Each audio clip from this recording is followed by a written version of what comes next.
Thanks for joining us today on The Close. Markets close in just half an hour's time. Let's get to the stories we're following from the BNN Bloomberg newsroom.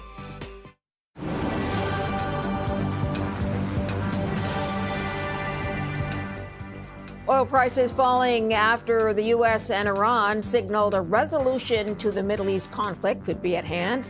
Iran's president says Tehran expects certain requirements to be met for the conflict to end, including guarantees the U.S. won't repeat its actions. And today, Donald Trump says the U.S. is not going to be in Iran much longer.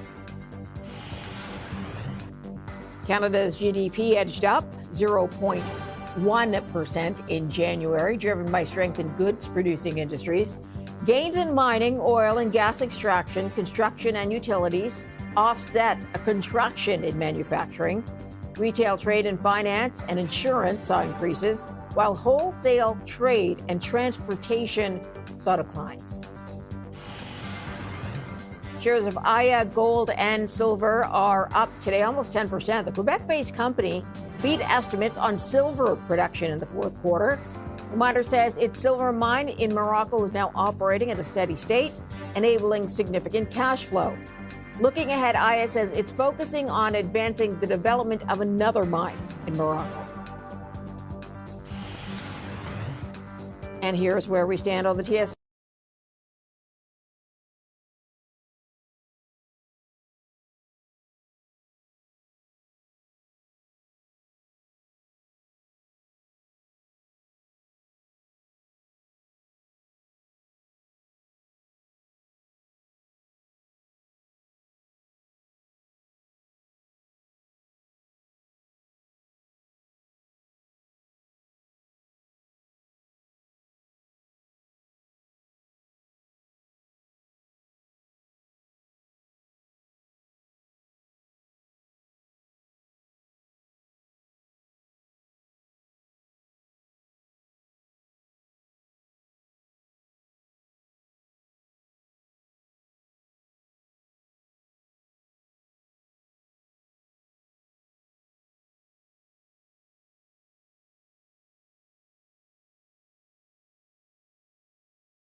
Look within financials.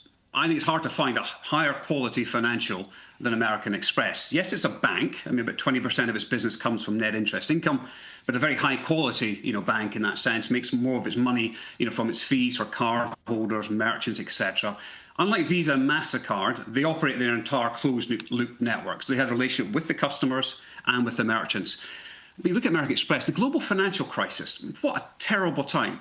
American Express still made a double-digit return on equity in the worst quarter of that downturn. It's such a high-quality business, today trading on a mid-teens multiple of earnings for something double-digit-like in terms of earnings per share growth through the cycle. So I would say there's a great opportunity to upgrade your portfolio quality, and an example like American Express fits the bill nicely.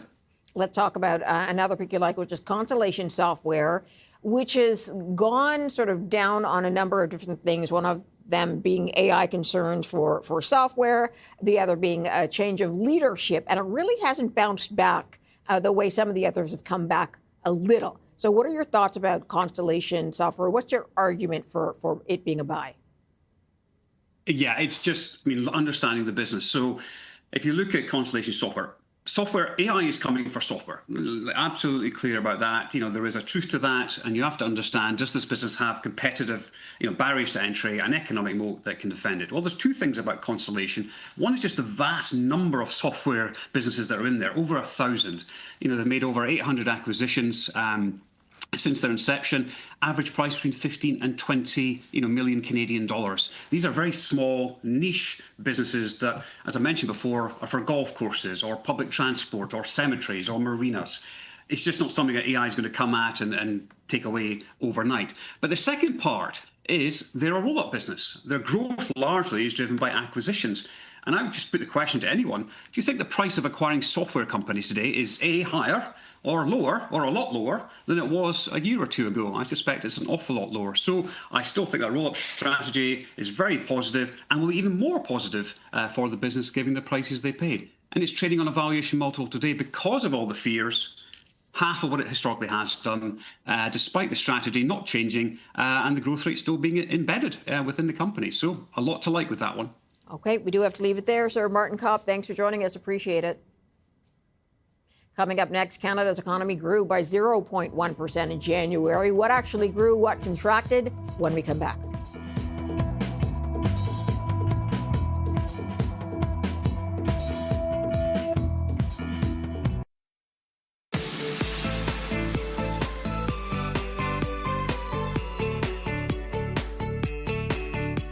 Real GDP came in positive for January, 0.1%.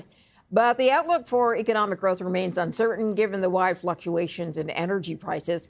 Let's go to Dustin Reed on this. He's VP and Chief Fixed Income Strategist at Mackenzie Investments. Thanks for joining us today. Well, thanks for having me on the program. We seem to be getting closer to recession territory. Is that a top concern for you?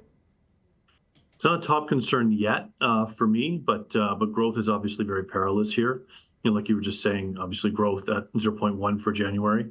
And we have the flash data for February, which was 0.2. So initially, and there's a few other things to come in, but Q1 looks like it's on track for around 1.5% quarter-over-quarter growth, seasonally annualized, which is relatively in line with where the Bank of Canada had it for the January MPR at 1.8. So, the definition of recession, as most people know, is 2 consecutive quarters of negative GDP. I don't think we're there yet, but clearly we're kind of, in a sluggish-ish environment in terms of Canadian GDP and growth. Mining, quarrying, oil and gas extraction up in January, 1.2%. How long can we expect the growth to carry through? Well, I think that's the question. A lot of the data here, not only in Canada, but I would say obviously in the US and globally, looks a little bit stale as we run through the calendar.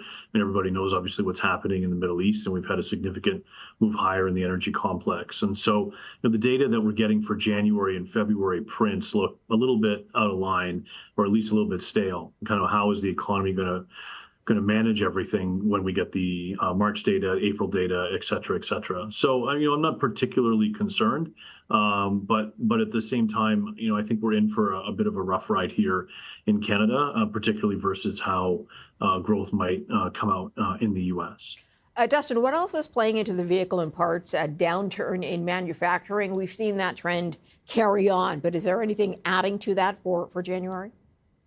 I mean, I think the supply chain story is always there. Some months are going to be a little bit more, a little bit higher, and some months will be a little bit lower. It just kind of depends on the supply chain story. When I step back and I say, Canadian manufacturers, and maybe it's auto, maybe it's the entire manufacturing sector, clearly there is concern, there is, uncertainty over USMCA and what it actually will be and when it will be.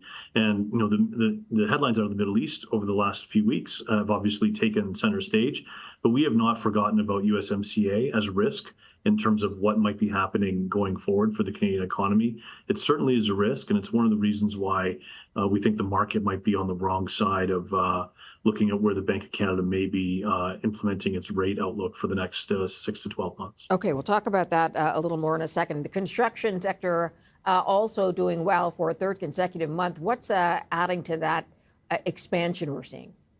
I think there's a little bit of pickup in construction, only because that we've come so low.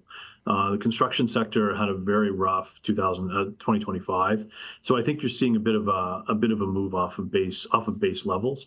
I don't think it's anything particularly significant to watch. I do think that the housing market here is in trouble. The condo market, particularly around Toronto, but I would say the multifamily starts side on around the country is needs to probably unwind a little bit. There's way too much supply, and we can see from just in terms of how the housing market is performing in terms of the secondary market, that inventory needs to be cleared, both from a new perspective as well as from a secondary perspective. So I expect that the construction numbers will probably slow down as we move through 26. I don't think that this recent trend is necessarily going to stick with us throughout 2026. Okay, let's get back to the Bank of Canada and your expectations moving forward with this sort of weakness in GDP, not unexpected, but it's pretty low. How do you see the Bank of Canada moving for the rest of the year? So obviously, significant drivers out of the Middle East, with oil prices now closing Brent today at $118 a barrel, which is a cycle high. A lot of people are expecting the bank to hike rates. Last Monday, we got intraday up to 4 hikes priced by the market for the Bank of Canada, and that's come back, so call it 100 basis points in the round. Today, we're trading around 45 basis points, so it's come off a fair bit. We think that that's the wrong way to look at it. We think that the bank, even though it has a singular mandate around prices, is going to probably look through any risk around higher inflation from a supply side perspective, and it'll be more concerned about downside aggregate demand, i.e., slower growth, from higher energy prices and the impact on the consumer. And so we think that the bank, on the margin, may be more tempted to cut rates than the market is currently pricing. So we could see the bank cutting once or twice this year. It would not surprise. And again, the housing market is a part of that. The labor market is a part of that. And the USMCA negotiations or renegotiations and the issues around that, I think, are also a part of that. So we continue to be a lot more bearish on the market and see opportunities from that perspective. Interesting. Just want to get you on your bond strategy as well and ask you if any of that has changed in the past month with the conflict in Iran. Yeah, so it's been a very tactical trading market here, I think, within fixed income. Lots to play for. Obviously, the initial view by the market was this is going to be inflationary, bond yields higher. I think since Friday, intraday Friday, yesterday, Monday, and today, we've seen the market start to change that thematic. So, the big thing in macro here, I think, is understanding when the market's going to move away from trading higher inflation as a global thematic to downside growth risks. And you can see even with effectively the cycle high close in Brent today at 118, you've got equities higher, you've got things like EMFX, like Mexico against the US dollar, so MEX outperforming, things that are generally high beta. And that seems to suggest that the market is in the process of making things switch. So we like being long duration here. We prefer Canada over the US, but we generally like being long duration. So prices higher, yields lower, particularly in the 10-year space. But I would say our favorite view here goes back to the Bank of Canada idea, where too much is priced in for what we think the market's pricing for the Bank of Canada. And so we think that if the market decides to move back towards zero or even cuts, that there's opportunities in the front end of the Canadian curve.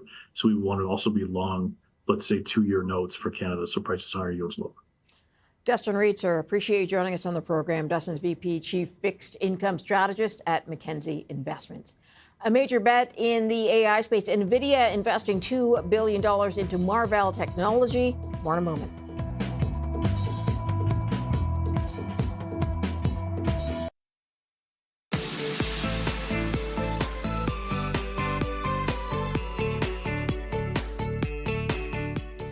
NVIDIA is investing $2 billion into Marvell Technology, also a semiconductor company. Joining us to talk about this is Gil Luria, Head of Technology Research at D.A. Davidson. Gil, does this investment make sense to you? I mean, both design chips, so wouldn't they be rivals?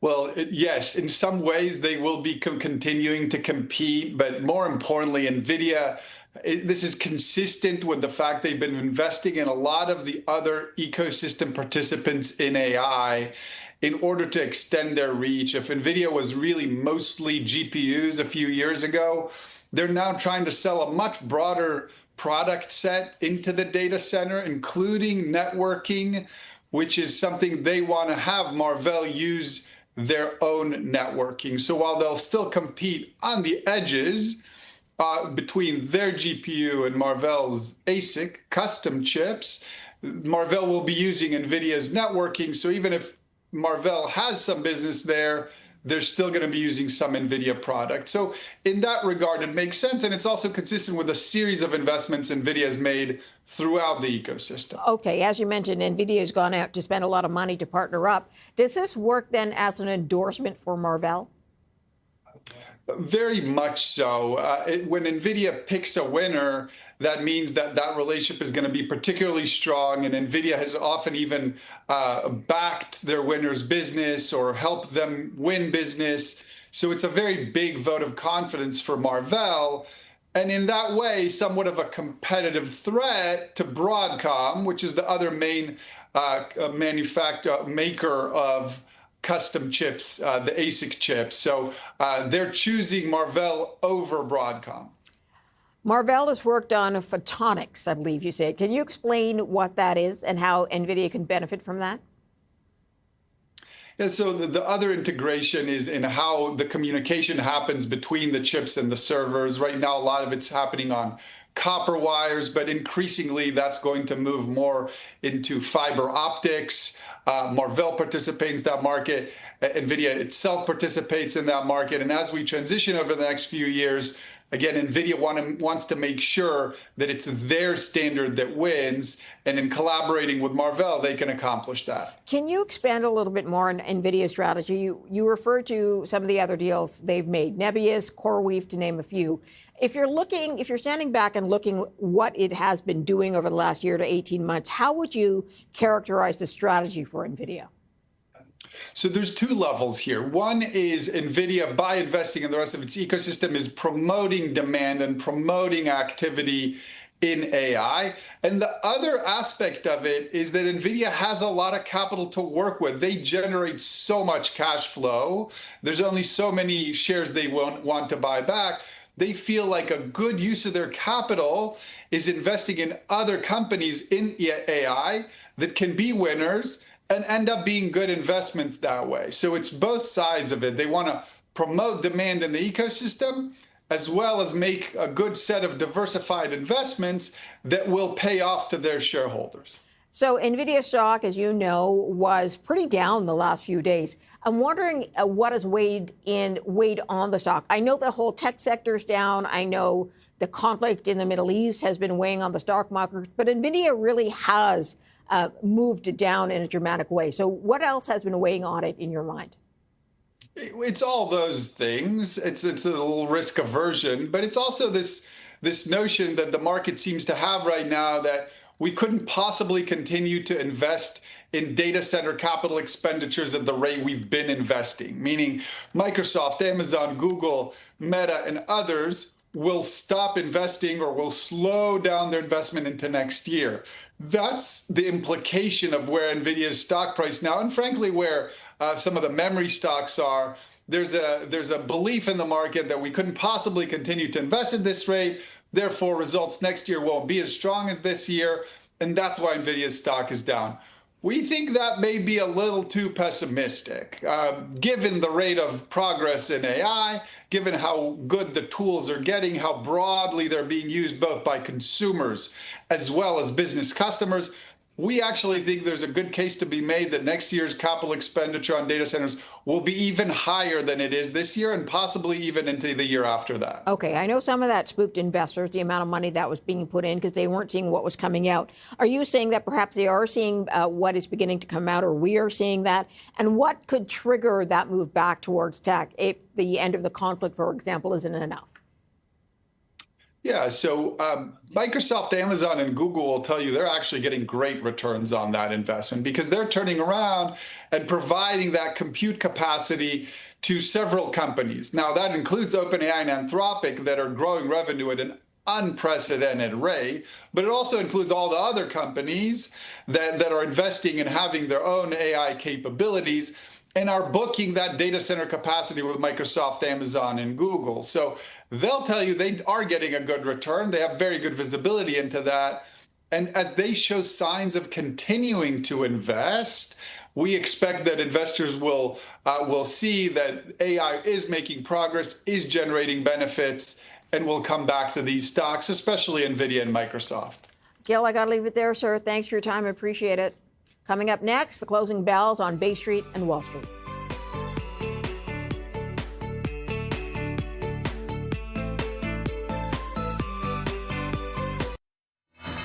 Here are the closing bells for the end of the trading day. At the Nasdaq, Royal Gold ringing the closing bell. In New York, Dimensional Fund Advisors ringing the closing bell. You're watching The Close on BNN Bloomberg. I'm Marella Fernandez. Here's how we ended the day on Bay Street and Wall Street.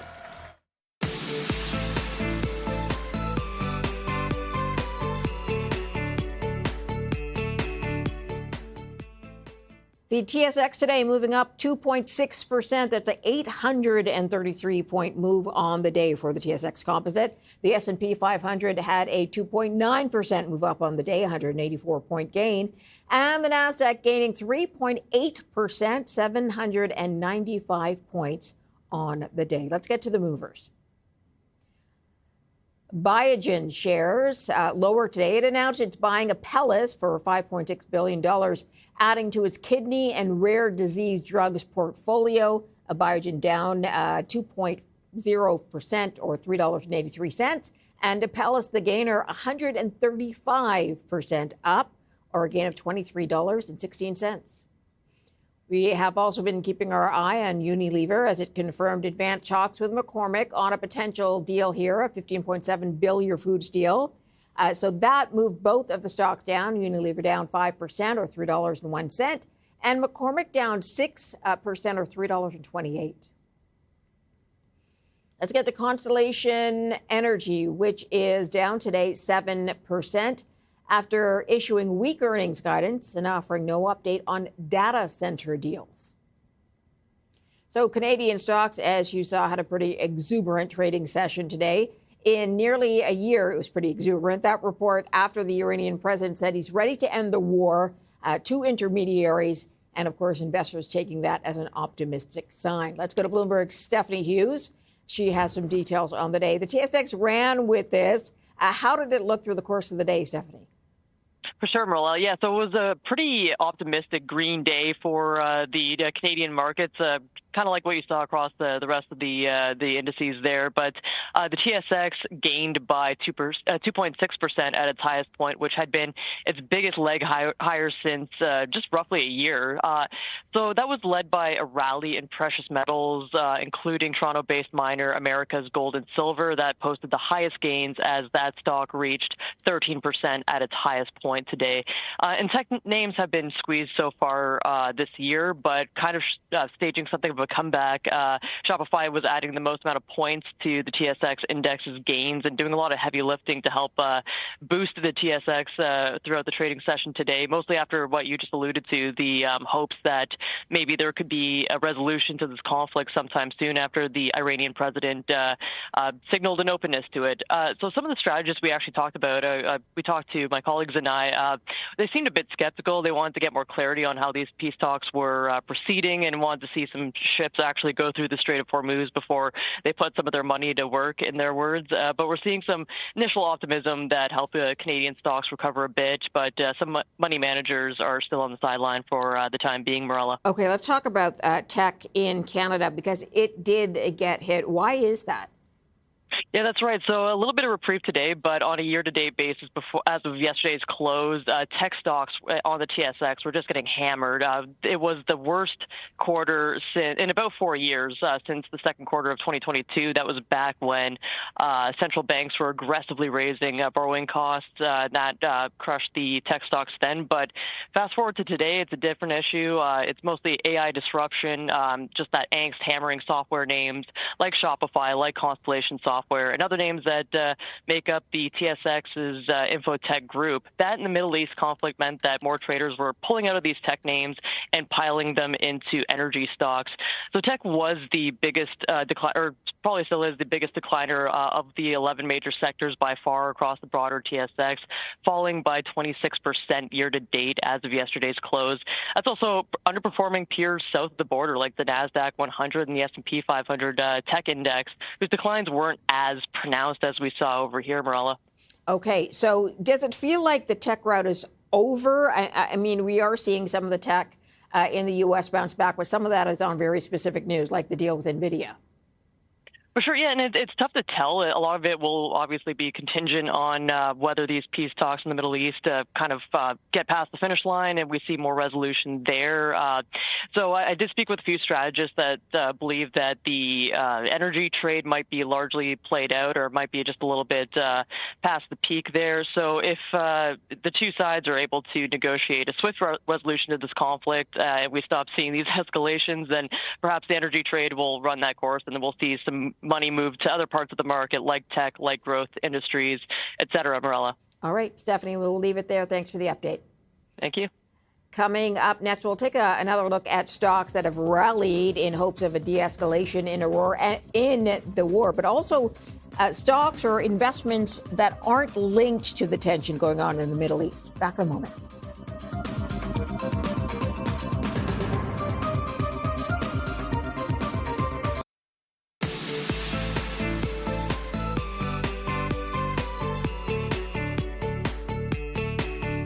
Stocks rallied strongly today, but the time frame for the winding down of the Iran war is still uncertain.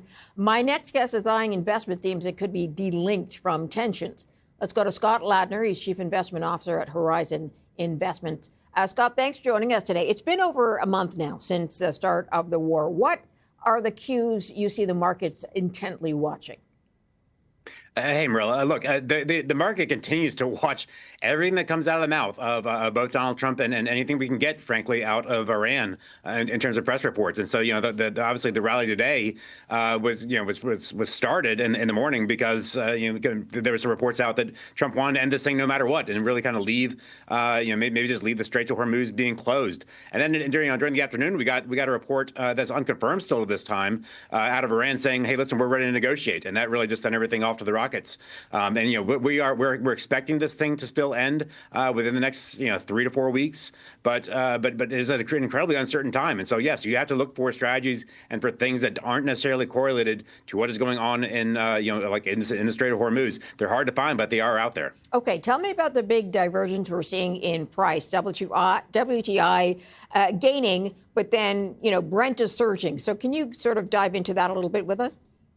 Yeah, look, that is a little bit of a confusing backdrop. Granted, the Brent surging part is some of the market saying we don't buy this. Fool me once, fool me once, fool me twice kind of thing.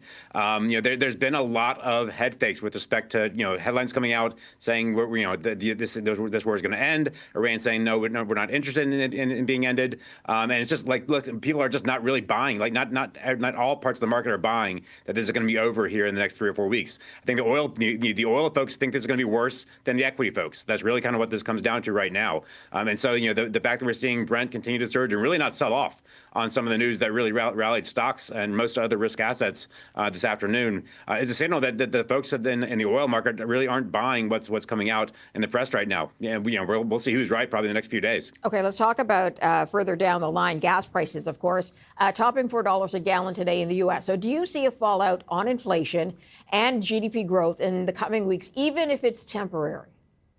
Look, if it's temporary, probably not. I mean, if it's temporary, these things tend to be self-correcting. And even if it's not temporary, they tend to be self-correcting because, if you do get, if you have $100 oil, for the next 3 months, 3 or 4 months, that is going to put a damper on nominal GDP growth, and that will put a damper ultimately on inflation. So yes, you get an initial inflation surge out of any sort of oil price spike, but that surge does end up hitting growth if it lasts for long enough. And so that the initial kind of upward pressure on interest rates ends and inflation ends up being downward pressure if this thing lasts long enough. So these things do tend to be self-correcting at some point. We don't want to see that second half of the self-correction because we don't want to see the negative impacts on growth. But for that to happen, that we really do need to be, we need to get oil, probably under $85, $90, sometime by the time we get to May. Let's talk about another key driver of the market, which was the big storyline for us last year and the tail end of last year particularly, and that is the CapEx spending on AI data center build-out. Has any of that been affected by what's going on in the Middle East? And if that conflict wraps up in the next, as you say, 3 to 4 weeks, do you see a return to interest in the AI spend and a resurgence in tech stocks? Look, I don't think there has been, frankly, let me be clear. There hasn't been any hesitation or any sort of pull up or hold up in the AI spend with respect to the people doing the spending. And the people doing the spending are the mega cap tech companies, mostly in the United States. Those folks don't care what is going on in Iran. And this is the decoupled trade. I mean, I can't think of two more uncorrelated things than Google's earnings and the price of oil. Google just doesn't care. And none of these companies really care what is going on in Iran, nor with the price of energy or with the price of oil, even though AI is a very energy intensive sort of thing. They've got all the capital in the world and they see this AI race as existential to them. So they have to build this stuff. So, it's not that people have, stopped spending the money. It's just the market has stopped caring about it. They just care about, the market's cared about other stuff more. It's cared about the price of oil, the price of gasoline, the war in Iran, and all the sort of geopolitical angst that comes along with all this stuff. It's just cared about that more. That has gotten the front pages of investors' mindsets right now. At some point when this thing ends, you're going to see that none of the spending on AI has gone anywhere. It just continued to pace, and it will continue to continue to pace. As part of the reason why the tech trade in the United States, at least, is going to be the safe haven if this thing does go on for very much longer, because these guys have to do this spending. They see it as existential. Okay, so they're largely ignoring what's going on in other parts of the world. Are you at this point holding on to cash? Are you buying into some of the dip opportunities? We're not buying into the dip opportunities in the cyclical space. So, one of our investment theses coming into this year was that broadening out trade, and broadening out trade is predicated on, a surge in nominal GDP growth globally, and especially in the United States because of all the stimulus that we had coming into the system. But if you have a high oil price or high energy prices for long enough, that's going to ding that nominal GDP growth prospect. And so, what we've done is sort of retrenched a little bit back into the sort of the Qs, back into the mega cap tech, because we do think that is where the safety part is. You don't really necessarily want industrials or cyclical value types of plays if you're going to have a dampener on nominal GDP growth. Now, if this thing does end in the next couple of weeks, that's a trade you can get back into, but we have no ability to forecast when this is going to end. And so, right now we're just the way we are playing it safe is through mega cap tech. Scott Ladner, going to leave it there, sir. I'm out of time. Thanks for your time, Scott, Chief Investment Officer, Horizon Investments. When we come back, we'll break down Nike's third quarter earnings. That's coming up next.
Peloton shares had its biggest one-day jump since the end of July after an activist investor said he's long on the stock, citing growth drivers like corporate wellness, expansion into corporate gyms, and AI-powered IQ software. We spoke to the investor, Eric Jackson, president of EMJ Capital. I like it because there's a sort of like a lot of cushion protecting it at $4 here. There's a lot of pessimism hanging over the stock. And this is a stock that's generating $345 million in free cash flow in the last 12 months, Roger. It's not dying anytime soon. It has debt, but with that kind of free cash flow, it can easily manage that debt. And also its churn rate went down in the last quarter. And what's really important about Peloton moving forward is that it has this energized base of subscribers who stuck with this stock post-COVID. Anybody who's canceled kind of post-COVID, who got sick of Peloton, they're out of the stock. And you've got this core base of subscribers who still love it and are still supporting it. And the churn rate's actually going down on them. So I think, and there's evidence that a new CEO who's been on the job only for 2 earnings calls now is starting to see the turnaround take shape.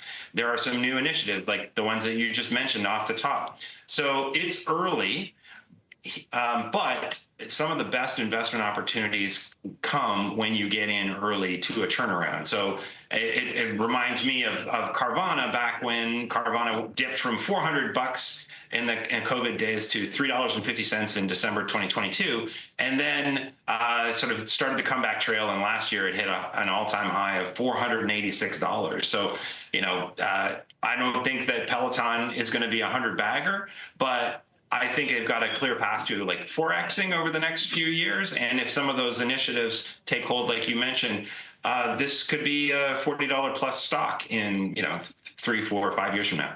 Is there one of those that you feel is more important than the others when it comes to the possible expansion, corporate wellness, corporate gyms, AI-powered IQ? Is there one that stands out that you think really could move it?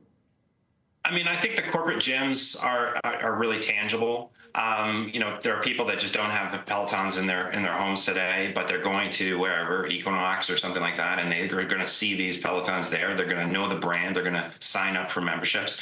And the corporate wellness, it is interesting in that it's about 10 times the size, believe it or not, of the market that Peloton is operating in today. And yet, if I asked you to name, who's a big brand, Roger, in the corporate wellness space, you'd probably be, and I would have a hard time naming them. They're usually new entrants with no brands. And, say what you want about Peloton's problems over these last few years, but they have a brand. Everybody knows Peloton. And so I think, they won't have to do much in the corporate wellness space to have kind of mind share. And it could potentially end up being a big lever of growth for them. And how important is that churn to you? You want to see it keep dropping, obviously. What would you like to see it at? Well, it's sort of, I'd like to see it get below 1.5%. It's the most important metric. Make no mistake. So my thesis on Peloton is going to live or die, and their next earnings report is going to be around early May with that churn rate. If churn continues to go down and they're able to kind of show some top line growth, the stock will take off. I think probably the best analogy would be, don't compare this subscription business to like a Netflix or a Spotify, which are obviously much bigger companies, but think of names like Sonos. It trades at 10 times free cash flow, whereas Peloton's 5 times. Think of Roku, trades at 20 times free cash flow, not 5 times. And think of Chewy. Chewy is the kind of U.S. E-commerce, pet food ordering site. It's a subscription business, and it was thought of as kind of lost, and maybe it was going to be a COVID casualty. Now they're trading at like close to 26 times free cash flow. They had an amazing earnings report last week. The growth is back. I think that's the model, that you want to hope for a Peloton. And I don't think they're far away from that kind of reality. Are those not kind of an easier fire and forget for people to sign up with? Whereas Peloton, you literally have to work at it. You do, although I'm one of those people that has been paying ever since COVID, and I I'd be ashamed to kind of show you all my track record of Peloton workouts. It's there, like I'm always meaning to go back to it. I go to the gym more myself, but I continue paying. My wife absolutely adores one of the instructors. She is going to be a lifetime member as long as that instructor stays there. So there's a stickiness to the service. It's a combination of brand, it's a combination of the instructors, and they still have some great instructors there. And when I launched this long thesis last week, it was remarkable to me. Like the tweet where I announced it had 1 million impressions within 24 hours. I mean, last year I got into Open Door very early at 73 cents and kind of had a tweet storm about it and why I thought it was going much higher. I mean, that tweet still today has about 500,000 impressions. Over whatever it's been, 7 months or 8 months or something. So people know Peloton, they like Peloton, they want to rediscover Peloton. So we'll see. They have to deliver the goods, though. Talk is cheap. They've got to deliver a true turnaround. Eric Jackson is president of EMJ Capital. Coming up, Ottawa and Ontario investing $8.8 billion to help reduce real estate development charges. More in a moment. Ottawa and Ontario investing $8.8 billion in infrastructure over the next decade, part of an initiative to encourage municipalities to reduce real estate development charges. We sat down with Adrian Roca, CEO and founder of Fitzrovia, to discuss why this is a positive first step in getting homes built. We've been advocating with all three levels of government that we have to fix the math equation to get more development kickstarted. Depending on what data you look at, new starts are down 50 to 70%, and a lot of that was driven by the math simply did not work. So it's definitely a step in the right direction. We would love to see a full waiver of development charges, but a half waiver is certainly an improvement. Just remind us what these development charges are, please. Yeah, so development charges are basically a statutory charge that every developer has to pay. If you look at the total fee load, municipal fees, government fees, levies, it's about 30% of your total development costs. Wow. A portion of that would be development charges, and then you have parkland charges and community benefit charges and things like that. So that it was meaningful. And so if you actually look at the 50% waiver, it's about 3% of your total development costs now gets pulled out of your total math equation. That's a benefit. It's about 300 basis points on your development IR. So that is meaningful. Now, rents in Toronto are down, net effective rents are down 21%. So about face rates are about 11 to 12%, and then concessions get us up to about 21%. So it doesn't get us all the way there, but it's certainly an improvement. Give us that math again. Start off, development charges are typically how much of your cost base, and I think you said this is going to be a 50% cut. Can you walk us through it again, please? Yeah, so if you look at just the development charge component, it's about 6 to 7%, depending on what cities you're looking at, jurisdictions you're looking at in Ontario. 6 to 7% of the cost of building a unit. Correct. That's right. And so it would be an implied discount now if 3% gets pulled out of your total development cost budget, and that basically translates into about 300 basis points, 3% of your development IR. Right. So it doesn't, to someone like me at first impression, it doesn't sound like it's a huge, I thought the development charge impact on new homes was much bigger than 6 or 7%. No, it's about 6 or 7% of your total development costs. The number that gets quoted pretty widely is what is your total fee load related to government charges, but those government charges are also parkland, which would be, plus or minus. It used to be about 10% of your total assessed land value, or community benefit charges as well. So collectively, that property tax, et cetera, would be about 30%. Oh. About 7% of that would be development charges. Now, that will jump around depending on what city you're talking about, but call it 6 or 7%. That's interesting. So it's really only a portion of these various fees and costs that governments load on that are being reduced here. That's right. And there was a policy change a couple years ago where development charges were actually deferred. So basically it's stretched over 6 years in equal installments once you complete the building. So there is still a significant benefit, but some of that benefit was offset by the deferral, which was introduced a couple years ago. And sorry to make you repeat yourself, but I just want to get it straight. What are these other costs that governments load on? Are they all municipal or some provincial, for example? Yeah, so a lot of it would be municipal led. So they used to have what's called the Section 37 regime. It then got changed into what's called a community benefit charge. So this would go towards schools, libraries, et cetera. So these would be special projects in the jurisdiction that you're developing in. So that'd be one component. So that would be to the benefit of the community.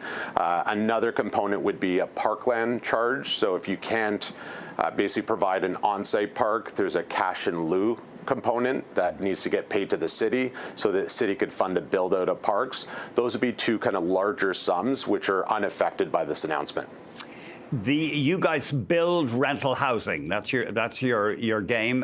In Toronto, this decline, you said there was a 20% decline in effective rents. That's got to hurt your economics. It does. So there has been a significant amount of supply that is being delivered on the market. And so at the tail end of COVID, you basically saw 2 times the long-term average of supply or starts that got kickstarted when interest rates were at an all-time low. So if you look at Toronto right now in the next 12 months, there's about 30,000 rental units that are forecasted to be delivered on the market. That compares to the long-term kind of average of 15 to 17,000 units. However, if you go beyond 12 months, that drops to 17,000 units in year 2. It drops to then 7,500 units in year 3, and it drops to 3,500 units in year 4. There's nothing that will structurally change those numbers, right? We know we're going to have a housing crisis purely with the lack of supply in 18 months from now. Adrian Roca is the CEO and founder of Fitrovia. Canadians are cutting back not just on traveling, but other expenses to afford the higher gas prices. Some countries are coming up with ways to reduce the pain at the pump. Here's CTV's John Venavelli-Rao. With drivers continuing to feel the squeeze, many worry the cost of that fill-up will keep on going up. We have nothing to do with the war, but we're paying for it. Painful, you know? In Toronto, gas is back above $1.70, and some hoping politicians will soon step in to offer some relief. The gas is too expensive now. I don't like it, so I plan to change to the electric car now. To drive down the pressure at the pumps, in some parts of Australia, states have made public transportation free. The country's tax on fuel and diesel is also being cut in half for 3 months. We understand the cost pressures for people are very real as the impact of the war on the other side of the world plays out right here. Italy's prime minister also moved to temporarily cut a consumer tax on fuel. And the Canadian Taxpayers Federation is pushing for governments to offer up the same here. The least they could do would be to temporarily suspend their fuel taxes, but they should be providing real full-time relief. The group noting the federal government charges an excise tax of 10 cents per liter for gas, 4 cents per liter on diesel. Provinces have their own fuel taxes, and there's GST added. Some of these taxes are very painful. If you look at places like Vancouver or Montreal, taxes are costing up to about 65 cents per liter of gasoline. With the war in Iran now into its 5th week and oil prices again climbing, the federal finance minister was asked if the government would cut fuel taxes like Australia. I mean, we're following the situation very carefully. The minister wouldn't say, while noting Canada is increasing oil production. Meanwhile, other countries like Spain, Portugal, and Ireland have also cut taxes on gas and diesel, at least temporarily. John Venavelli-Rao, CTV News, Toronto. Coming up, the Artemis 2 crew will test a spacecraft that will play a key role in America's return to the moon. More in a moment.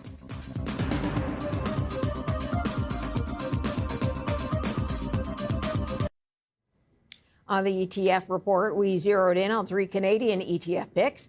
We were joined by Christy Akulian, head of iShares investment strategy for the Americas at BlackRock. As you noted, ETFs are enormous globally. A couple stats that I found interesting, even just sort of from the recent, some of the recent geopolitical tensions, some of this more uncertainty in markets. One of the things that we zoom in on is looking at kind of the scale of ETF trading relative to just the entire stock market. And here in the U.S., we've had the largest month on record so far in March, with today left to go, I guess. We're about $4 out of every 10 that were traded in the U.S. stock market changed hands via ETFs. Wow. So we're just seeing an enormous amount of trading as investors really reach for this vehicle or this tool in their portfolio that is liquid, that's efficient, and that allows them to change and adjust portfolios to kind of changing market conditions quickly. And you guys, how long have you been offering ETFs in Canada? I know, the first ETF ever was launched in Canada. And at BlackRock, we have a long history going back decades as well of being able to offer ETFs in Canada as well. Right. Well, let's talk about a couple of your products here. There's the ex-US. Let's start off with that one. It's the iShares Core S&P 500 Index ETF. Is this a popular product with investors? What can you tell us about it? Yeah, absolutely. And this is, it's a standard building block of many investor portfolios, given that it is a core exposure. I think right now in the market, people are feeling fairly uncertain given the conflict in the Middle East, given prices of oil and what that can mean for the global economy. But what we're seeing in terms of some of the relative strengths is that we're seeing, the U.S. equity market is relatively resilient. And in fact, we've actually seen earnings estimates being revised higher over the month of March, even considering some of that conflict and, again, volatility and uncertainty. So I would characterize us as being sort of, tactically cautious, given some of the volatility, but structurally we're much more bullish there. And so some of the revised earnings upward in tandem with some of the prices coming down have actually meant that we see PE multiples actually below their 5-year average in the U.S. So we're, I think coming into the year, even though, there was some acknowledgement that some of the strongest earnings growth was coming from U.S. equity markets like the S&P 500, what concerned most investors was really just around the valuations. So some of that has been addressed, right, in terms of those valuations trading much lower, but we're still seeing that strong earnings growth and something that can really pair well with a portfolio of Canadian equities that I know many Canadian investors hold, because you're getting more of that growth aspect than you might be getting in some of the Canadian equities. Right. So this one tracks the S&P 500. It's huge. It's almost, the latest number I have, almost $11 billion. And of course, as with the S&P as a whole, the latest breakdown I have is about 32% in infotech. Let's get on to another one, XFLX, the iShares Flexible Monthly Income ETF. And this is hedged to Canadian dollars. Who is this aimed at? Yeah, I think this is for investors who are looking for income. And really, when we think about the fixed income side of a portfolio right now, we are more focused on income than capital appreciation. We don't expect rates to come down a lot. I think income is a really, it's more of a sure thing in an uncertain market. And really specifically, what XFlex does is it features and focuses on some of the plus sectors. So some of the areas of the fixed income market globally that may be harder for investors to access themselves. So think of things like global credit, looking at some of the securitized and asset-backed securities, and really being able to tightly manage some of that duration. I think what's really special about this fund is that it can be a very nice complement to core bond holdings that many advisors and other investors who may be focused on retirement or longer-term goals may be holding. And so XFlex can pair nicely with that core bond exposure, but it is actively managed. It does reach some of those harder to access parts of the market, and it really specifically manages sort of the duration exposure because, again, we don't want to take a huge amount of risk and duration if we're really focused on income and where we can get that in this type of environment. Right, and a lot of it's in the U.S. Non-U.S. credit is about 17%, and a trailing yield, and I know yields can be calculated in multiple ways, but the trailing yield of about 5.7%. Yes, that's correct. And this fund, that will move around a little bit because it is actively managed. It's managed by Rick Reeder, our global CIO for fixed income here at BlackRock. So that'll move a little bit. But again, that focus on income, that focus on complementing the core bonds that you may already have in your portfolio. Right. And then let's look at the final one. It's XEC, the iShares Core MSCI Emerging Markets ETF. Now, higher energy prices are bad for stock markets generally all around the world. But tell us, who is this fund aimed at? Yeah, and you're exactly right. And I think that it warrants some amount of caution. I think this is definitely sort of outside of the consensus trade right now, given how some of those higher energy prices can affect, or how some of the Asian economies, particularly in the EM basket, can be more exposed to some of those higher oil and energy prices broadly. But really, what we have seen benefiting emerging markets lately over the last year or so has been really strong earnings growth that has been part and parcel of the AI theme. So for investors who still want to access the AI theme, but maybe are worried about the concentration that they may get in U.S. indices or some of the Magnificent Seven, for example, I think emerging markets has really proven is where, kind of the next leg of some of this emerging market or some of this AI trade is really flowing through, whether it's economies like Korea or Taiwan that are really involved in some of the manufacturing. And what that has meant in terms of performance and really the index more broadly is that we've seen incredibly strong earnings growth coming from emerging markets, even higher than we're seeing in the U.S. And so again, near-term caution is certainly warranted given the situation with oil and energy prices. But if we look at our polling data from clients across the Americas over the course of the entire year and last year as well, emerging markets was actually identified as the place where most investors were keen to add to before the start of the conflict in Iran. So, if we do see a resolution, if we do see energy prices come down, we believe that some of that more enduring trend of allocating to AI, but in maybe a more diversified way, can continue. So I think this is for investors who, again, want exposure to AI at lower multiples that you're getting in developed markets and maybe at adding a little bit more diversification to what you may be getting in North American equities as well. Christy Akulian is with BlackRock. Tomorrow, NASA sends astronauts, including Canadian Jeremy Hansen, back to the lunar neighborhood for the first time in over 50 years. The Artemis 2 crew will test a spacecraft that will play a key role in America's return to the moon. Bloomberg takes a closer look.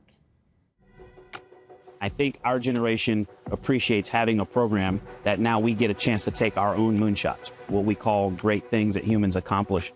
NASA's Artemis program is the space agency's ambitious mission to send humans back to the moon for the first time in more than half a century.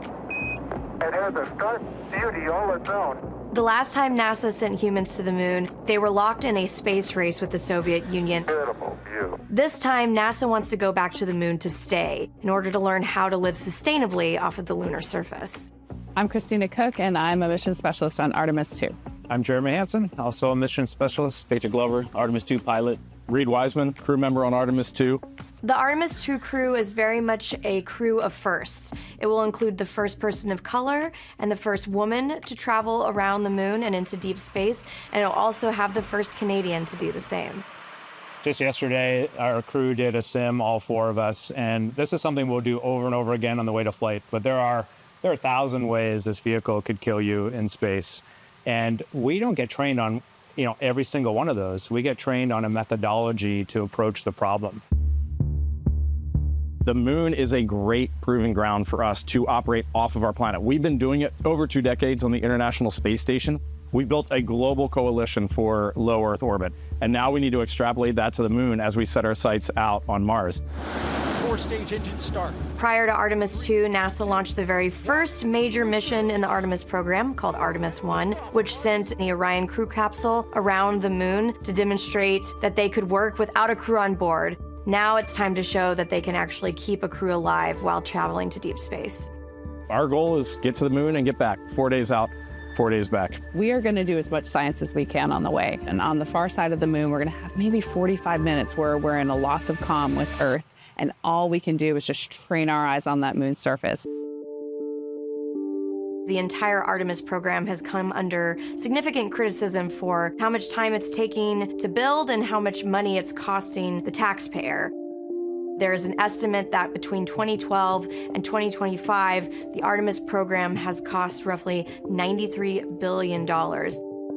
Despite the criticism, it does benefit from strong congressional support. Many of the programs that are needed for Artemis are spread across the entire United States and provide a lot of jobs for constituents. While the Artemis 2 mission is coming up, Artemis 3, Artemis 4, Artemis 5 are all a bit of open question marks at the moment. There's development that needs to happen for hardware, notably with the landers that will actually take the humans to the surface of the moon. NASA is pulling out all the stops with its contractors to ensure that a landing occurs no later than 2028, but it remains to be seen if that date will actually be possible.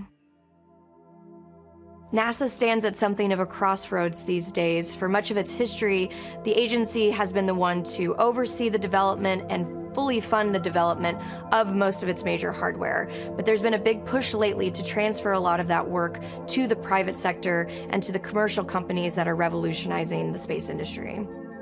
The Artemis 2 mission comes just as NASA gets a new administrator. I grew up as the ultimate NASA fan. Billionaire and fintech entrepreneur Jared Isaacman, who actually has an extensive resume with SpaceX. America will return to the moon before our great rival, and we will establish an enduring presence to understand and realize the scientific, economic, and national security value on the lunar surface.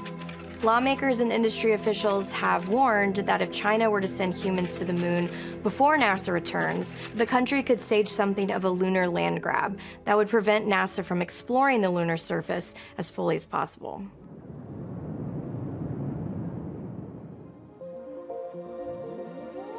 There's a lot to be gained for the Artemis program, from learning how to live off-planet and setting the tone for international cooperation in deep space. The goal right now is to land humans by 2028 and to start establishing elements of a lunar base by 2030. But there's still quite a lot of work to do before any of that will be reality. When are we going to have a sustained presence on the moon? It's a very hard thing to project. But looking at the rapid pace of technology development, leaps right now, I think it's distinctly possible within the next few years. I'll leave it that vague. Just the fact that that's possible in this time, and that effort grew out of our commercial crew program and sending cargo and then people to the space station on top of Falcons and then Crew Dragons. It's just a great time, a golden age of human space exploration. All right, that does it for The Close today. Thanks for joining us today. We'll see you back here tomorrow.